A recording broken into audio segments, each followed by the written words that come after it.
unto you. Amen. Like I said, many times we are running away from God. And he's pursuing us. Like I said before, he's chasing after us. Even when we run and hide, and when we hide under the table, when we hide in our deep corners, the love of God is chasing after us. Amen. So stop acting like an illegitimate child. Stop acting like you don't know who you belong to. And say, Father, I'm here. Amen. As deep is calling unto deep. I am here, God. I'm availing myself unto you. Speak, Lord. Speak, Lord. Talk to me. Show me what you want me to do. Amen. Lead me where you want me to go. Lead me to what you want me to do. Amen. And you know what? God will do it because he's a faithful God. Amen. He says, if you come, I'll never chase you away. If you seek me, you will find me when you seek me with all your heart. I want to challenge the church of God. Let's seek God at a deeper level. Amen. Let's seek him at a level we have never sought him before. Let's stop playing church and let's stop playing games. Amen. Because when your time is up, it's up. It is. Amen. When God says it's time to check up, there's no reverse. There's no, oh God, I haven't done it yet. I haven't preached the word yet. I haven't prayed enough. I haven't laid hands on the sick. Oh God, I haven't healed anyone. No. I haven't cast out any demons. Amen. No, when it's time up, it's time up. The time to serve God and to have a relationship with God is now. Amen. Amen. Hallelujah. Amen. Amen. That time is now. Now. Amen. Now. Now. Amen. Whatever things that we are allowing to distract us, they won't matter in eternity. No. They won't matter when we stand before God. Sometimes we've got so many excuses. God, I couldn't pray because of this. God, I couldn't worship you because of this. I couldn't seek you because of this. But you know what? All those things will not matter in eternity. Amen. We all go through our own, sort of problems and challenges and situations and circumstances. But you know what? You soldier through them. Amen. You survive them. You soldier through them. If the Apostle Paul gave up at the first challenge he faced, we wouldn't have all the epistles written by the Apostle Paul. Or if Peter gave up at every challenge that he faced, we wouldn't have the book that he wrote in the Bible. No. Or we wouldn't know of him. Even our Lord Jesus Christ, he faced the trials and temptations everywhere he went, but he kept pressing. Even in the Garden of Gethsemane, he said, Father, if it was possible, let this cup pass. That's how hard it was. But he didn't stop. Amen. Amen. But some of us, even at the smallest problem, we want to throw in the towel. Yeah. The slightest situation, oh God, things are really hard for me. I can't pray. I can't fast. I can't read the Bible. Really. Imagine if God gives up on you the way we give up on him. How many times you don't pray, how many times you don't read the Bible. You come to church only after the pastor calls you. Imagine if God would give up on you. If he gives up the way we easily give up. But he doesn't. Like I said, he pursues you. He chases after you. Why don't we chase after God with the same tenacity and the same vigilance and the same love, the same commitment? He says, if you come to me, he promises that we'll be filled with the Holy Spirit. We'll have the anointing. We'll have the power. So it's not like we're going to do anything on our own accord or with our own strength or our own abilities. The word of God says in the book of John 4, verse 14, but whoever drinks of the water that I shall give him will never thirst. But the water that I shall give him will become in him a fountain of water. When we drink from God, when we drink that water from God, you will never run dry. Amen. Amen. You will never run dry. You will be that river that will run, whether it's winter, whether it's summer, whether it's autumn, whether it's spring. That river will continue to run. That's what it is when we dwell in the presence of God, when we continue to seek him, when we continue to pursue him. Amen. Amen. Because he promised. He promised that the Holy Spirit, he promised that the anointing, he promised that the presence. And another scripture says, he says, he who believes in me, as the scripture has said, out of his heart will flow rivers of living water. Amen. Amen. Hallelujah. So as you drink from God, as you drink from His presence, as you drink from that fountain, then that river will begin to flow through you. It's not just feeding you, but it's starting to flow through you. You know how a river or an ocean will break into rivers and other small rivers. You know, those who we have done geography, you probably know the better terms for these things. But you know, the tributaries. Thank you. So that's how it's how it works with the river that flows from God. Amen. Then that river will flow through me, through Pastor TK, through Pastor Lloyd, Amen. through Leslie, through Sister Jackie, through each and every one of us. Amen. It doesn't run dry. It's not limited. It just flows continuously. If it runs dry, it's because of you. It's not because of God. Amen. It's never because of God. It's because of us. If that river runs dry, or if it stops flowing. Maybe because you are living in sin. Maybe because you are disobeying God. Or maybe you are not praying. Or maybe you are not reading the word of God. But God wants that river to keep on flowing. And when it keeps on flowing, we live in the presence of God. We live in the fullness of His anointing. We live in the fullness of His power. Amen. We become the carriers of the glory of God.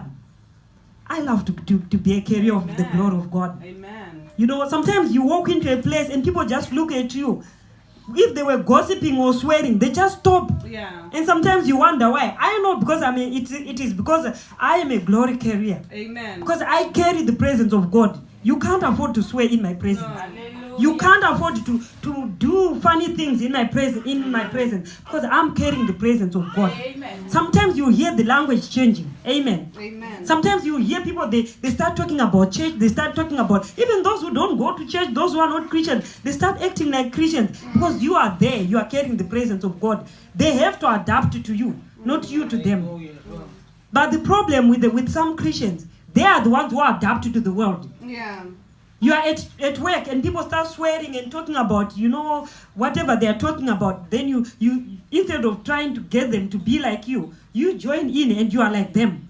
How are you going to influence the world? How is that river going to flow through you, touching the world with the message of Jesus Christ or with the love of God? Amen. Amen. So we have to be the glory carriers so that wherever we are, people experience the glory of God. People experience the love of God. People experience who God is. People have to ask you.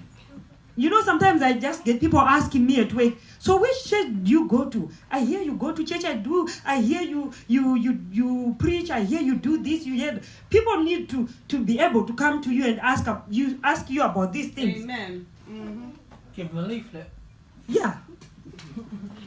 Praise God. Amen. So we reach out to the people. We speak to them.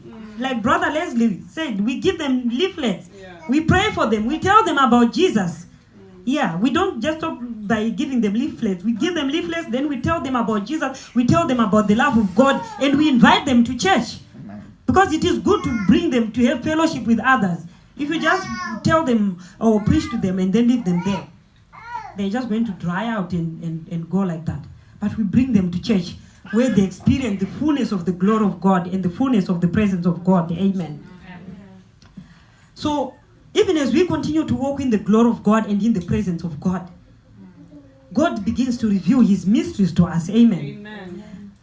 Luke chapter 8 verse 10 says, Luke chapter 8 verse 10, and He said, to you it has been given to know the mysteries of the kingdom of God, but to the rest it is given in parables. But I want you to get hold of where He says, to you it has been given to know the mysteries of God. There are mysteries, there are deep things when it comes to the kingdom of God. Like I said at the beginning, deep goes unto the deep. There are deep things when it comes to the kingdom of God. So we need to get to that deeper level where God begins to reveal mysteries to us, where He begins to allow us to see into the unseen, to hear the things that nobody else is hearing. Amen. To see things that nobody else is seeing. And to operate in a way that nobody else is operating. Amen. Amen. When Jesus was still with the disciples, they were following what Jesus was doing. Amen. Amen. He healed the sick.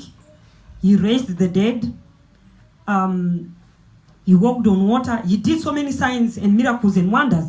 And most of the times, the disciples were just following and watching Jesus. But there came a time when they had to graduate. They had to go from just watching Jesus or following what Jesus was doing. They had to step up and to start performing the miracles themselves. They had to go and start preaching the word of God themselves. They had to raise the dead themselves. They had to bring people into experiencing the power of the Holy Spirit. So I want to challenge you that as you go deeper with God, be challenged to experience the mysteries of the hidden things of God. Amen. Be challenged to know the things that nobody else is know. Be challenged to operate in a way that nobody else is operating.